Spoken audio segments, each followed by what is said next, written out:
Vocês já assistiram ao filme Fomos Heróis?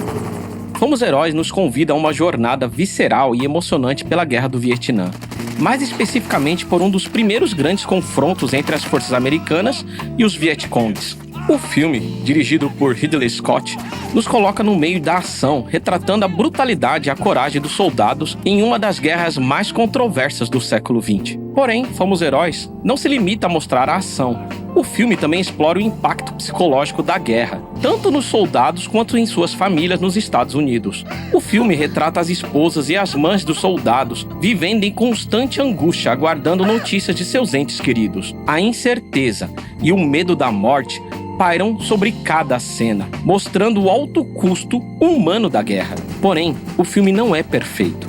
A primeira parte do filme faz um esforço enorme para humanizar o exército americano. Praticamente nos primeiros 40 minutos, não vemos nada além da apresentação das esposas dos soldados, da família do coronel Elmore, aos jovens soldados e suas rotinas de treinamento, além das referências religiosas. Fomos Heróis apresenta uma visão particular desse conflito, enfatizando o heroísmo dos soldados americanos. No entanto, o filme também levanta questões importantes sobre o sentido da guerra e a decisão de enviar jovens para morrer em um país distante. E aqui entra a questão da guerra no imaginário norte-americano, porque para os estadunidenses, a guerra é frequentemente retratada como algo mítico. Por esse aspecto, o mito da guerra na sociedade norte-americana é investido de poesia e religiosidade, onde passado e presente se fundem na imagem de homens ditos honrados, corajosos e fiéis que se unem na defesa da liberdade e da democracia.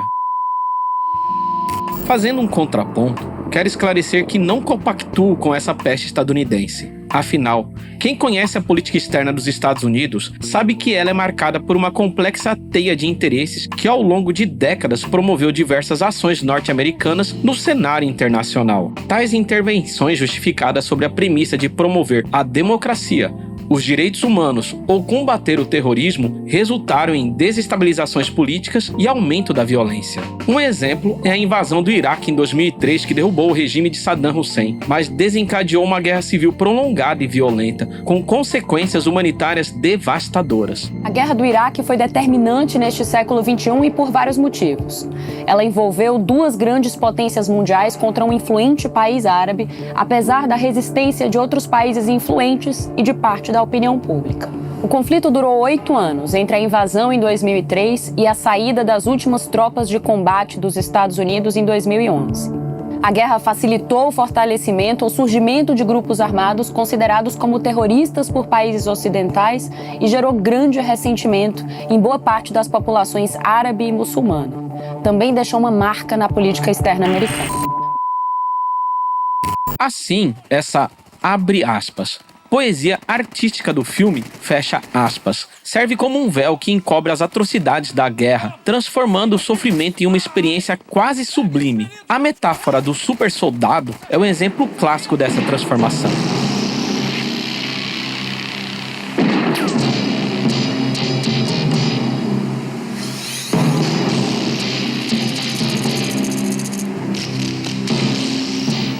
No entanto, essa visão romantizada da guerra oculta profundas cicatrizes que ela deixa na sociedade, tanto em termos de perdas humanas como de traumas psicológicos. Penso agora, olhando para trás, que não lutamos com o inimigo. Lutamos contra nós mesmos. O inimigo éramos nós. A guerra acabou para mim agora, mas estará sempre lá para o resto da minha vida. A indústria cinematográfica, ao perpetuar esse mito, contribui para a manutenção de uma cultura militarista e para a justificativa de intervenções militares em nome da liberdade e da democracia.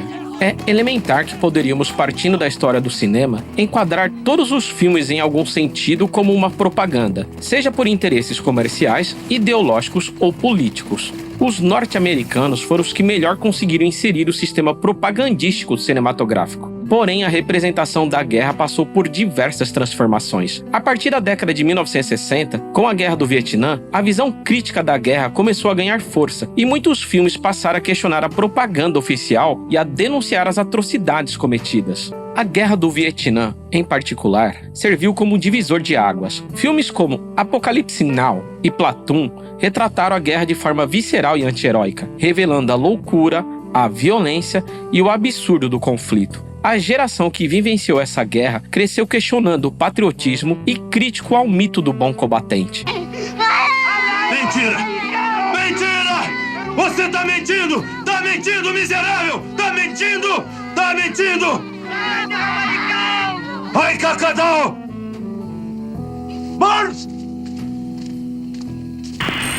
Barnes!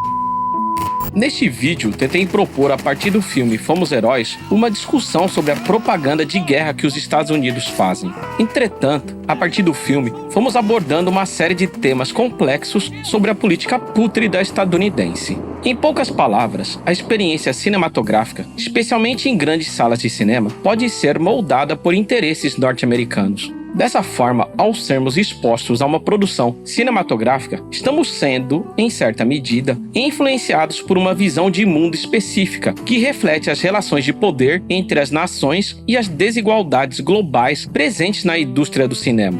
Mas deixando esses pontos de lado, pode até não parecer, mas eu gosto desse filme. Eu acho razoável. Mas, normalmente, quando me lembro desse filme, é na figura do protagonista e seu papel de liderança aonde eu mais me identifico. Principalmente no discurso que ele faz antes de irem às linhas inimigas.